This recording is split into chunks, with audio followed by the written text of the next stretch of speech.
Victor, I want to start this interview segment by saying we're here. We've arrived because our guest reminded us that we're here, we're doing it.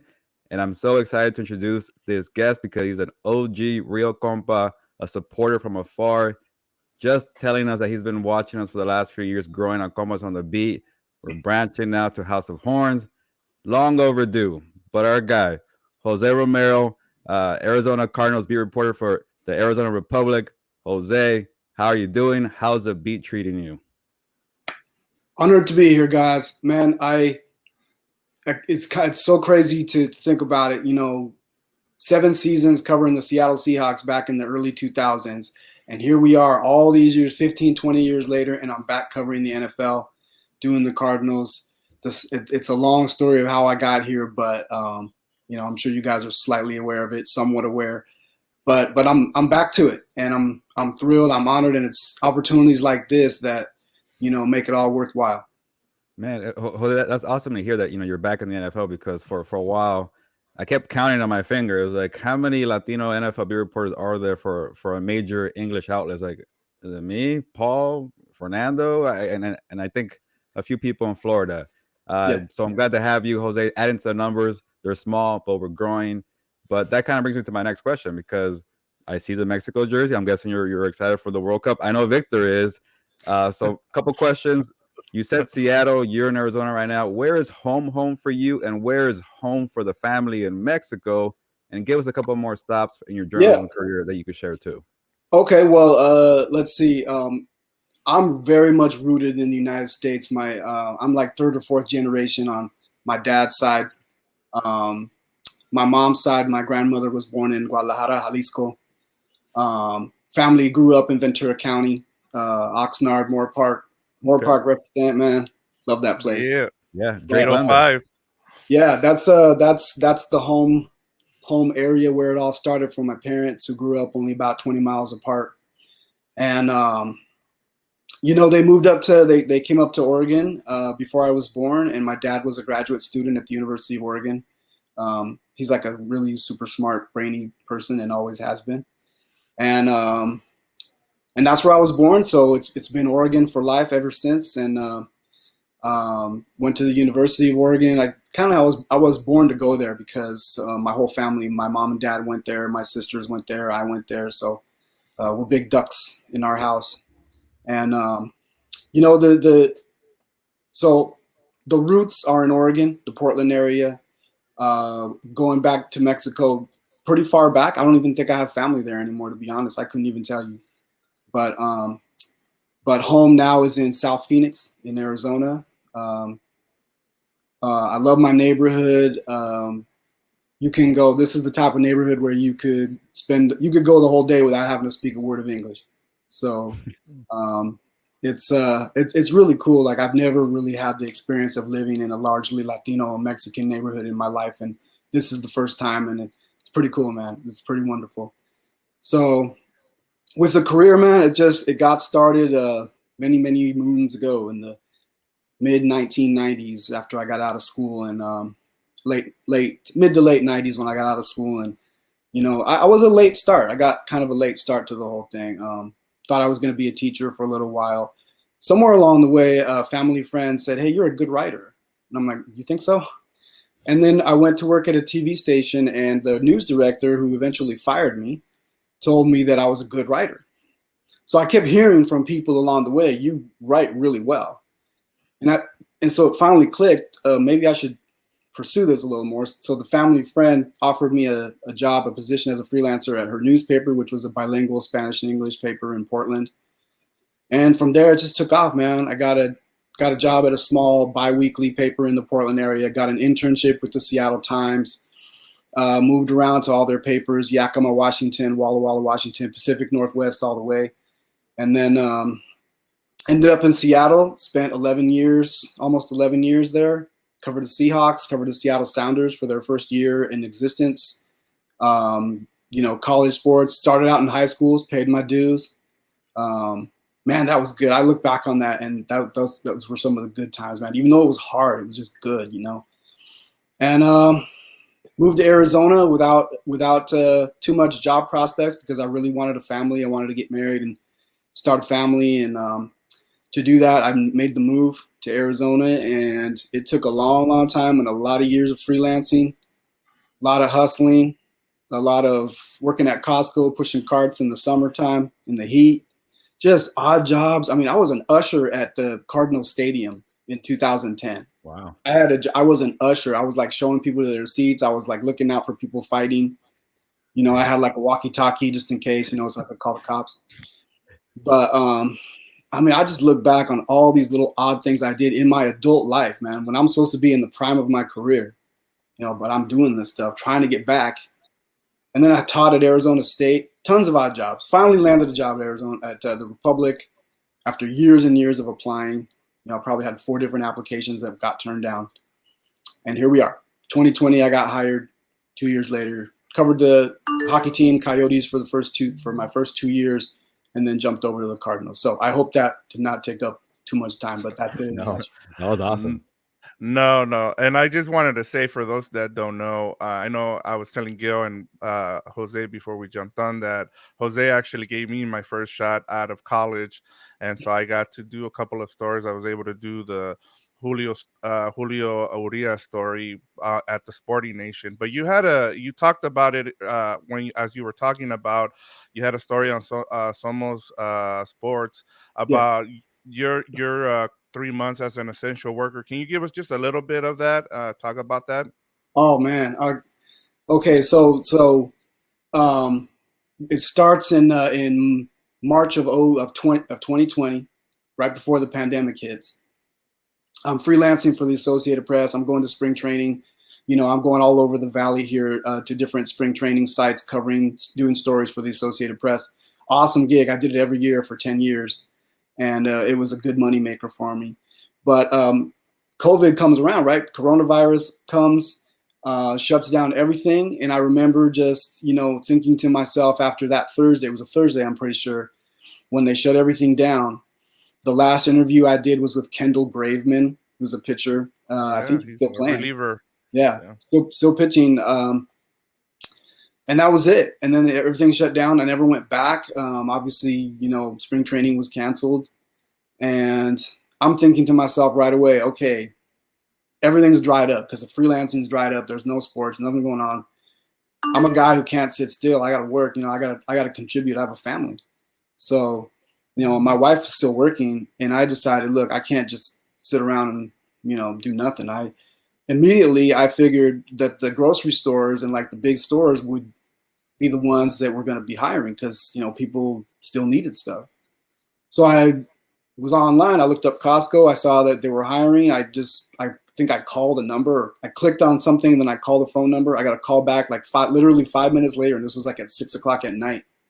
They're saying, hey, come on down to this store. We'll see what, you know, when you're in. So as soon as I get there, you know, get my badge, get all set up, the next 2 days later, I start work. And man, it was hard. I have so much respect for the Costco employees because you have to be constantly on the move, like on the go. They don't let you. I mean, like they have like Hawkeyes everywhere because they watch you. If you're not like doing something, then they like get on you.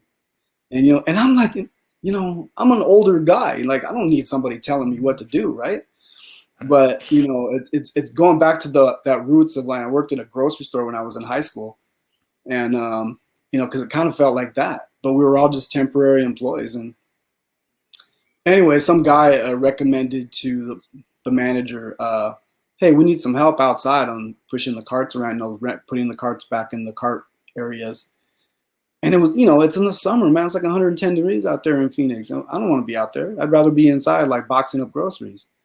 But lo and behold, guess who gets stuck out on the cart crew? Me. So spent a lot of 3 months, summer nights out there in the heat, man, wrangling carts, man. It was a shock to the system. It hurt my pride. But the friendships I made in that short time, the people I worked with, man, just good people. A lot of Mexican people. I mean, this was a store out in East Phoenix, pretty close to a really pretty nice neighborhood, and Scottsdale too. But yet the employees, you know, I related to a lot of them. And so we had a guy from Jamaica. We had some Hawaiian people. You know, it was just a great, like, community building thing as an experience and a great job. The job and the work was really hard, but I needed the money. We needed the money, and then I broke my foot because I think my body just was not used to being on his feet so much, and that was the end of that. Luckily, fortunately, a couple months later, the job with the Arizona Republic came. So how about that? Nice. Well, Jose, thank you for sharing your background. I wish the interview was pretty much based on you. I want to get to know you more and the way you've got to this point, because a lot of people have different journeys. Yourself, me, and Victor we all have our own story to tell. We all have different paths.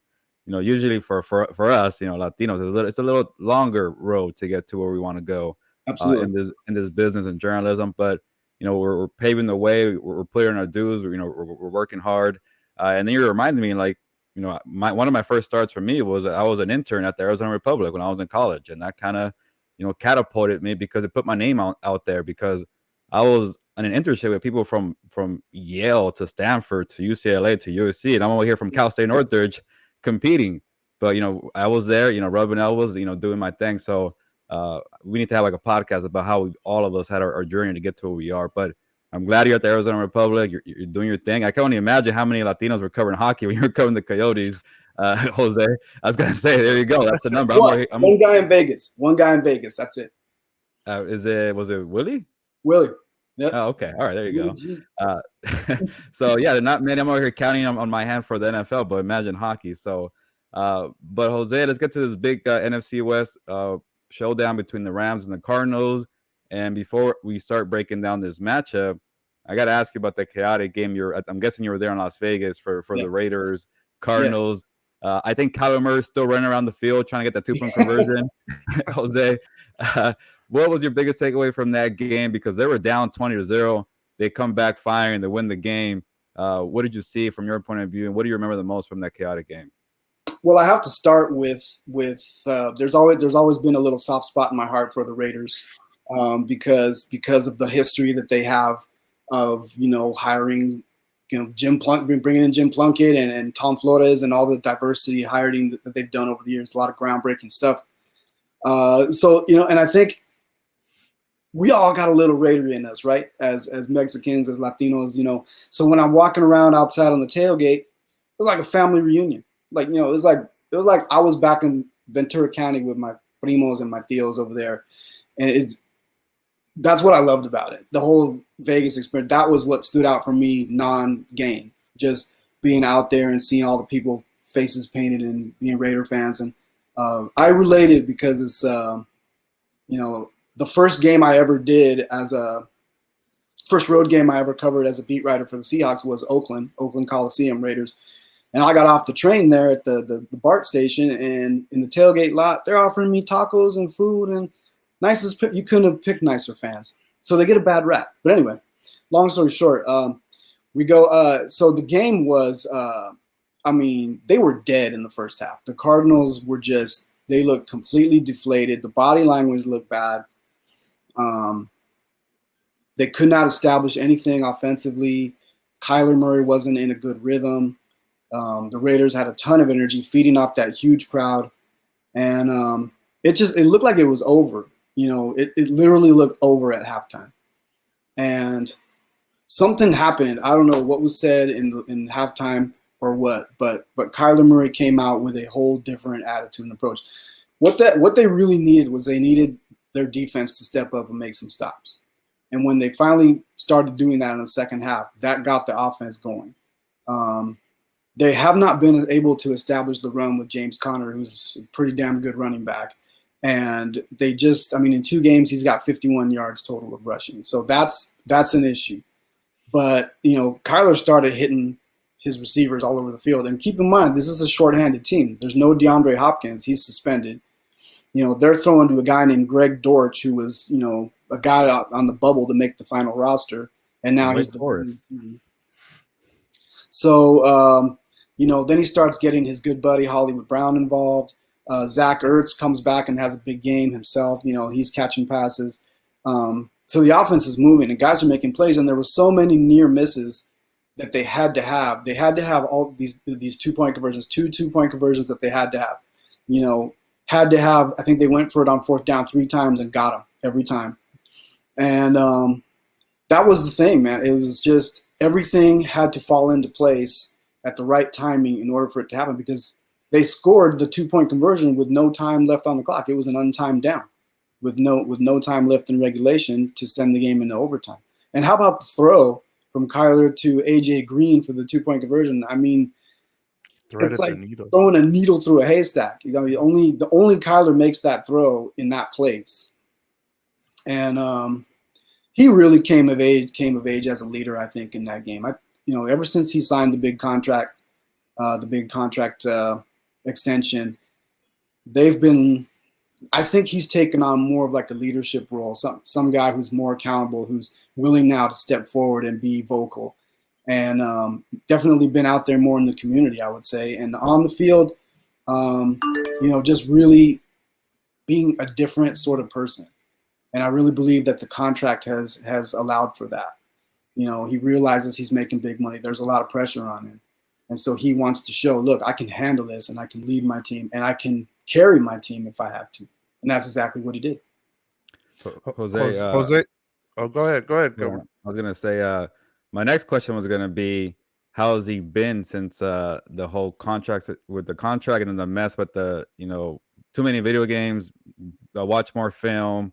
So it's been a lot going on with Kyler, but you answered my question. So I was going to sorry for cutting you off, Victor, but that was my thing. Like, is he a guy? Does it feel like a franchise quarterback? And it seems like that game was like, okay, this is what the guy they paid for. So yeah. Victor, I'll let you take it away because Jose, you answered my question.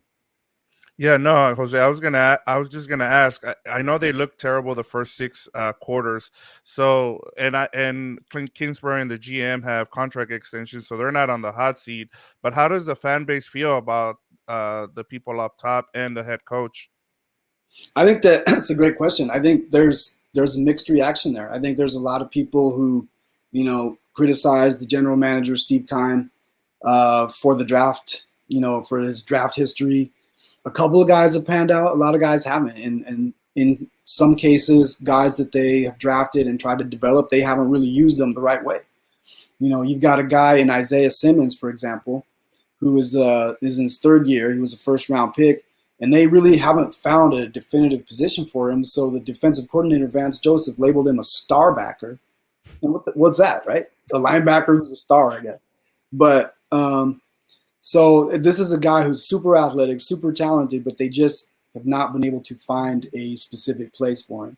And some of that falls on the general manager, for drafting guys who maybe need better type of development. And so there's criticism out there for sure. This is a pretty passionate fan base over here, as it is in every NFL city, right? But with this team, I mean, this town is a Cardinals town. Now the Suns have been going great for the last couple of years, but the Arizona Cardinals get all the clicks, all the talk on the radio, and then you look at the coach, Cliff Kingsbury. Came in here without a winning record in college, and yet there was a belief that a young guy like that could guide this team to take this team to newer heights. Pretty successful. He's got a history of being really good in the beginning of seasons, but in the second half of seasons, his teams falter. So there's always that degree of, obviously we want our team to do great, but the fans also are skeptical because they're just waiting for something, for the other shoe to drop and then something negative to happen. And it looked like that was going to be it when, people were pretty up in arms about that week 1 game against Kansas City where they just got blown out on both sides of the ball. But what a difference a week can make when you come back and win.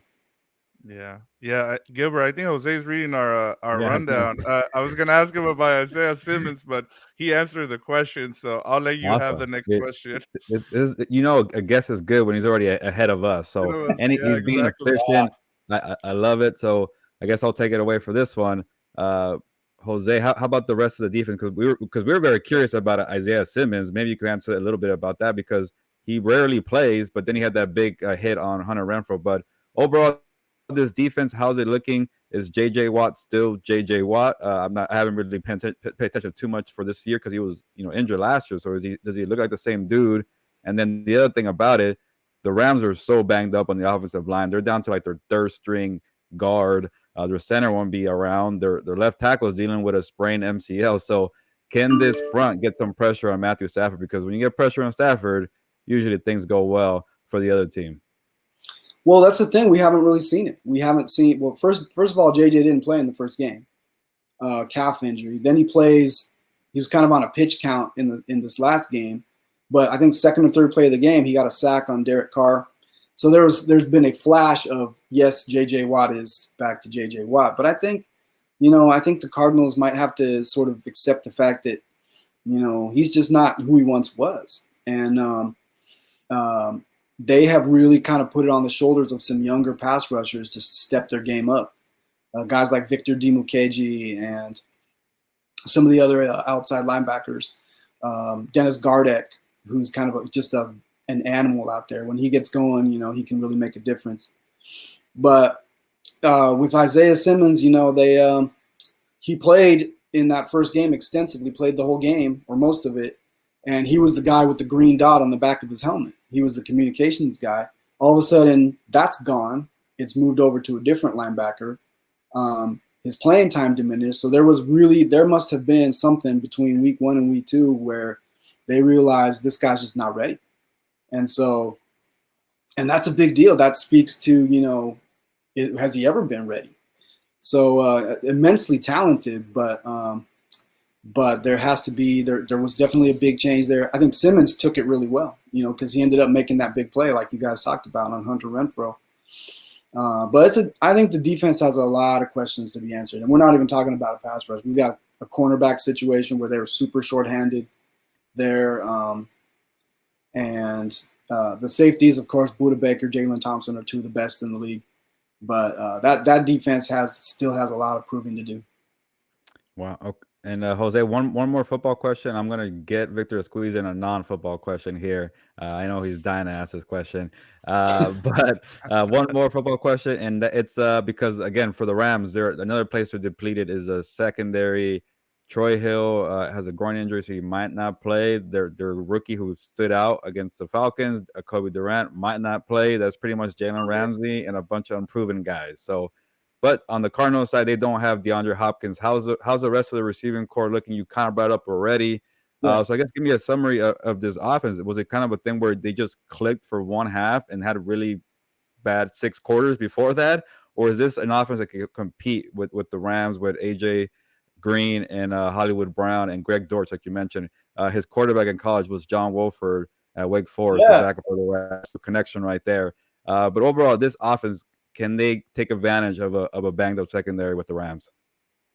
I think so. I mean, AJ came up big in the last game. He had a drop like right before he caught the 2-point conversion and then made that play. So this is a guy who's, clearly beyond the prime of his years, but still an effective player. Dortch has a chip on his shoulder. He just wants to go out there and ball out and show everybody, you pass up on me. The Cardinals gave me a chance and I'm going to burn you. He's also pretty effective as a return guy too. And Hollywood Brown and Kyler have that connection from Oklahoma. They're best friends. I think that connection kind of started to show itself in this last game against the Raiders. Made a great catch, Hollywood did, in the fourth quarter on the drive, that tied the game. And what they need to do is they need to start taking some deeper shots down the field. Against that secondary, because it's been a lot of just 6 short passes, stuff to the sideline, maybe stuff over the middle, kind of safety checks. But I think they need to start trying to airing it out if they feel like they have an advantage over that secondary and kind of put them to the test, because you have guys with that kind of speed as Dortch and Hollywood Brown. Take advantage of it, fly down the field and throw them a ball. No, Jose, my last question has nothing to do with football. I just wanted to know, is this the best Dodgers team you've seen since you've been following sports? I mean, it's got to be, man. I mean, it has to be. I watch them a lot, and it just seems like there's not much of a weakness. I worry about Craig Kimbrell. I worry about the back end there, the bullpen, but man, everybody in between the starters and Craig Kimbrell, I mean, that's they lock it down, and I'm really excited about it just seems like it's somebody different every night, and it seems like there's really no weakness in the batting order. And these guys aren't like big names, right? There's not a ton of big. You got Mookie, obviously. You got Freddie Freeman. But outside of those guys, there's not a ton of big name, Trey Turner, but he's kind of a quiet guy. So it's pretty exciting. It's pretty fun to watch them go about their business. I mean, the games, it's like I expect to win almost every night. And I hope they make a good run. It'll be a lot of fun. It would be nice to see them do it in a full season, so nobody can ever discredit them for winning in 2020. Jose, you're going to be busy this fall between the NFL, Dodgers in the postseason, the World Cup. Yeah. I don't know how you're going to handle it, man, but it was good to have you on this show, hearing your story from being in the 805, Moore Park, Oxnard, Fernando Vargas from the 805. I'm a boxing guy, so I know the connection. All the way to Oregon, to Seattle, to Phoenix, man. I appreciate your insight and giving us your background and putting the grind in Costco. You're setting an example for us, for people who are trying to make it and push, that it doesn't matter, how long it's been or what age or what comes your way. You could still be an NFLB reporter for the Arizona Republic. Jose Romero, thank you for coming on the show. Appreciate you guys, man. This was awesome. Best of luck. Keep going.